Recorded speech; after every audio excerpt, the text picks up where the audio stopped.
Hello guys, welcome to my YouTube channel. അപ്പോൾ എല്ലാവരുടെയും result ഇന്ന് വന്നു കാണും, എല്ലാവർക്കും കിട്ടിക്കാണും, ചില കുറഞ്ഞും കൂടി, അതേപോലെ അവർ ഉദ്ദേശിച്ച മാർക്കും എല്ലാം കിട്ടിക്കാണും. അപ്പോൾ ഞാൻ വിചാരിച്ചു ഇന്ന് എൻ്റെ മാർക്ക് റിവീൽ ചെയ്യാമെന്ന്. അപ്പോൾ നിങ്ങൾക്ക് എത്ര മാർക്കാണ് കിട്ടിയതെന്ന് താഴെ കമൻറ്റ് ചെയ്യുക, ആൻഡ് അതിനനുസരിച്ചുള്ള ഒരു കമൻറ്റ് നിങ്ങൾക്ക് ഞാൻ റിപ്ലൈ ആയിട്ട് തരുന്നതായിരിക്കും. So wait for that. അപ്പോൾ ഞാൻ ഇമ്പ്രൂവ്മെൻറ്റ് ചെയ്ത ഒരാളാണ്. ഞാൻ 2 വിഷയത്തിന് ഇമ്പ്രൂവ്മെൻറ്റ് ചെയ്തിട്ടുണ്ടായിരുന്നു, ഫിസിക്സും കെമിസ്ട്രി. അപ്പോൾ എനിക്ക് ഇമ്പ്രൂവ്മെൻറ്റിന് മുൻപേ ഉള്ള മാർക്ക് എന്ന് പറഞ്ഞാൽ 516 ആയിരുന്നു ഔട്ട് ഓഫ് 520. എനിക്ക് 3 മാർക്ക് ഫിസിക്സിനും 1 മാർക്ക് കെമിസ്ട്രിക്കുമാണ് പോയത്. അപ്പോൾ ബാക്കി എല്ലാത്തിനും എനിക്ക് ഫുൾ മാർക്ക് ഉണ്ടായിരുന്നു. ഇംഗ്ലീഷ് ആയാലും, സെക്കൻഡ് ലാംഗ്വേജ് ഹിന്ദി ആയിരുന്നാലും, അതേപോലെ ബയോളജി ആയിരുന്നാലും ആൻഡ് മാത്സ് ആയിരുന്നാലും എനിക്ക് ഫുൾ മാർക്ക് ഉണ്ടായിരുന്നു. അതിനുശേഷം ഈ 2 സബ്ജക്റ്റ് ഞാൻ ഇമ്പ്രൂവ് ചെയ്തു. അതായത് നിങ്ങൾ എഴുതിയ +1 മെയിൻ എക്സാം തന്നെയായിരുന്നു ഞാനും എഴുതിയത്. സോ ഇമ്പ്രൂവ്മെൻറ്റിന് ശേഷം എനിക്ക് ഈ 2 സബ്ജക്റ്റിനും ഫുൾ മാർക്ക് ആയിട്ടുണ്ടായിരുന്നു. അപ്പോൾ എൻ്റെ total mark in +1 is 520 out of 520. അപ്പോൾ എനിക്ക് ഫുൾ മാർക്ക് ആയിരുന്നു +1.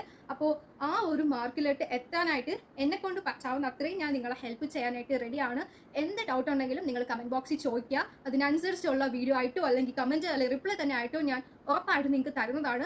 സോ ചാനൽ ഇഷ്ടപ്പെട്ടാൽ സബ്സ്ക്രൈബ് ചെയ്യുക. എന്ത് സംശയം ഉണ്ടെങ്കിലും കമൻ്റ് ആയിട്ട് ചോദിക്കുക. അപ്പോൾ ഇന്നത്തേക്ക് ഇത്രയേ ഉള്ളൂ. Bye guys.